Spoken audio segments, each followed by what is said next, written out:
In introducing this story called Ruskiphilians, I have to say first of all that the Ruskinophile society is entirely imaginary.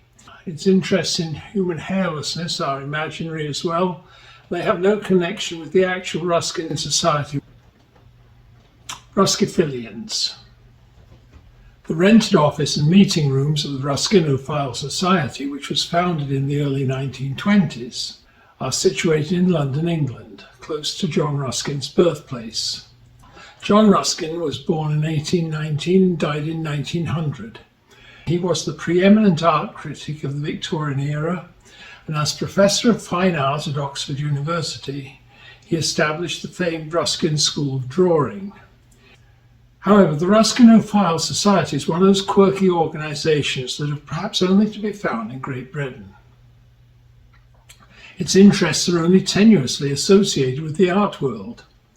Rather, its members are brought together by a singular, though not prurient, interest in the hairless and unclothed female form, as depicted in Renaissance art.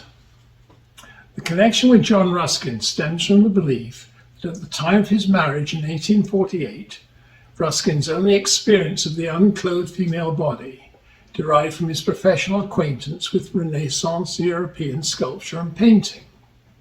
It was therefore a profound shock and revulsion to him to discover on his marriage night that his bride Euphemia Gray was generously provisioned with pubic hair. Their marriage was never consummated and was annulled 6 years later.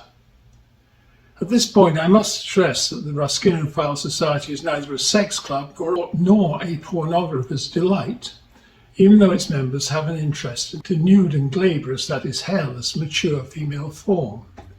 Indeed, the Ruskinophile Society routinely revokes the membership of any who have shown an unwholesome interest in prepubescent girls.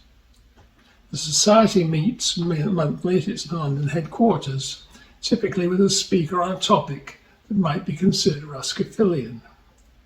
Out-of-town members are able to zoom in on the regular meetings, and the Society's professionally curated website has links to the life and work of John Ruskin.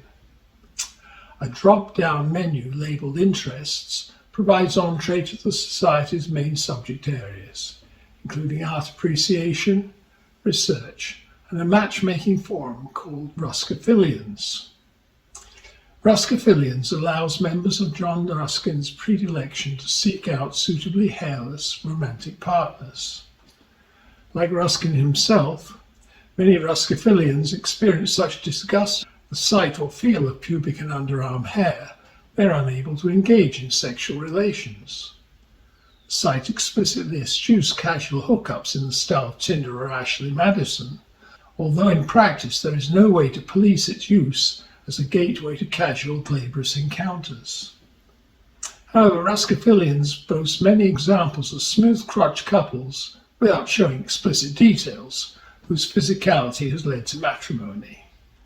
Of the other two areas of interest, art appreciation is the most direct descendant of the original John Ruskin's professional pursuits. However, its scope has been widened beyond the glabrous female form in European classical art. It now comprises universal consideration of the hairless adult human form, with universality of geographic origin, epoch, ethnicity, and gender. Research likewise has a wide scope. Areas of interest and study range from academic anthropological, sociological, and genetic studies of hairiness and its converse, blogs and internet groups that discuss such topics from a non-academic perspective, including research into the artificial development of glabrescence. Society members have shown a long-standing interest in the experimental animals known as hairless mice.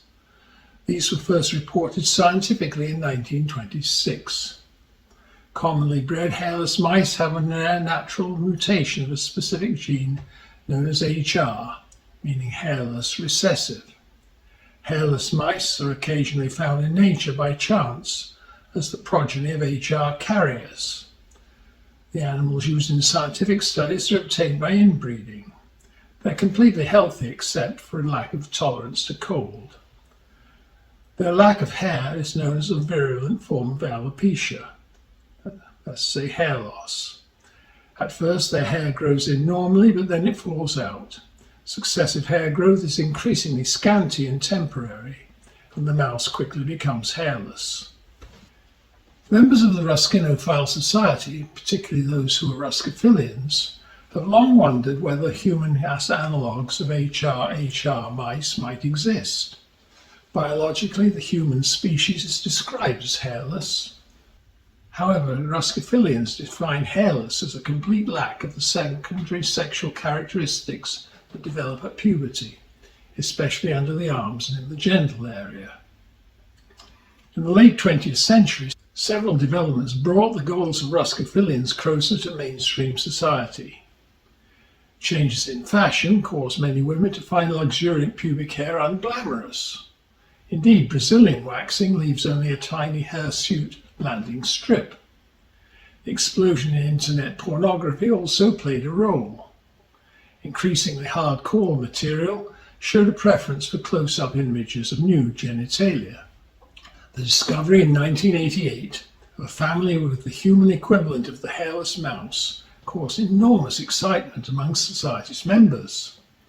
As with the HR mouse, it's caused by an extremely rare and recessive gene. The usual genetic rules give a 1 in 4 chance the child of parents who are both carriers will be hairless. The quest of Ruskiphilians for glabrous mates had hitherto been thwarted by nature. Their search was of necessity confined to those having pubic growths that were scanty rather than luxuriant. But their only alternative was a rigorous regime of shaving, waxing, or chemical depilatories, and thus to steer a toilsome course between soreness and stubble. At that point in time, this story became my story, at least the idea of my story. In contrast with mice, 2 insurmountable problems stand in the way of developing a true breeding line of HR humans. First, human inbreeding experiments of the type used with mice are illegal. Besides, this approach would be completely impractical because of the long generation time of humans, typically 20 plus years, compared with mice, which is only 4 to 6 weeks. This situation changed in the teen years of the new century with the advent of powerful tools for editing genes. Put very simply, although it isn't, the scientist excises a faulty sequence of DNA and replaces it with the correct DNA sequence. This has made it possible to correct some genetic diseases before birth by replacing a faulty sequence of the DNA in the womb. Would it be possible to replace the normal sequence of DNA in a human embryo with the sequence corresponding to HR? Wondered Ruskiphilians. That would give a true breeding hairless lineage. In the late 2020s, my parents, a scanty father married to a sore or stubbly wife, decided they wanted to have a truly hairless HR family. This was, of course, illegal, so the work had to be carried out clandestinely. My parents traveled to a clinic in China, where a fertilized ovum was harvested before implantation. The relevant gene on both copies of chromosome 8 was replaced with HR. The edited ovum was then implanted into my mother, and 9 months later, I was born. My parents considered this to be a wonderful outcome. It meant that any children born to me will be guaranteed to be hairless if I mate with another HR individual. They would carry the HR recessive gene if I mate with a normal woman, and likewise they'd have a 1 in 2 chance of being hairless if I mated with an HR recessive carrier, just like the selection rules for color blindness or hemophilia. Over the next 10 years, my parents produced 5 more HR children, 2 more boys and 3 girls. Of course, they could not reveal how this miracle might have occurred. That's because genetic analysis of parents and children would immediately reveal what they had done. Unfortunately for me and my siblings, the wheel of fortune and of fashion had revolved again in the intervening decades, No longer are naked genitals the height of style. Today, the ideal growth of pubic hair is best described as abundant, or even sumptuous, and underarm hair is now displayed openly, without shame. In these changed circumstances, my hairless body is a source of embarrassment. My siblings feel the same way. For me as a boy, there were no problems until puberty. But after that, questions were asked, friendly at first, but increasingly pointedly, as to why my voice had deepened, but I had no need to shave. Consequently, I never these days play team sports such as soccer or rugby that involve communal showering, even though I'm of normal masculine physique. Girlfriends expressed curiosity as to my lack of 5 o'clock shadow and evening dates, and were horrified in more intimate settings at my lack of the normal hirsute equipment. My sisters find themselves in almost the opposite plight as our mother was years ago. She fought to remove hair that was considered unsightly. We're all left naked with no recourse. My sister Phoebe told me that she tried a merkin, but it looked ridiculous, and the adhesive burnt her skin.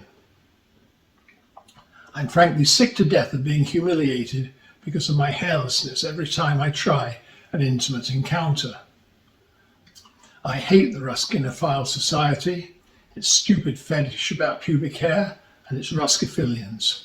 Who cares that this Victorian prude was repulsed by his wife's pubic hair? That's why last week I threw a Molotov cocktail through the front window of the Ruskiphilian Society in London. I stood and watched the place burn down. I cheered, I laughed, I cried, and I was arrested. I've told my solicitor that when I'm asked why I did it, I will tell them exactly why. I am a genetically engineered freak, and the jury would like to have a good look and see what I mean. That'll be fine by me.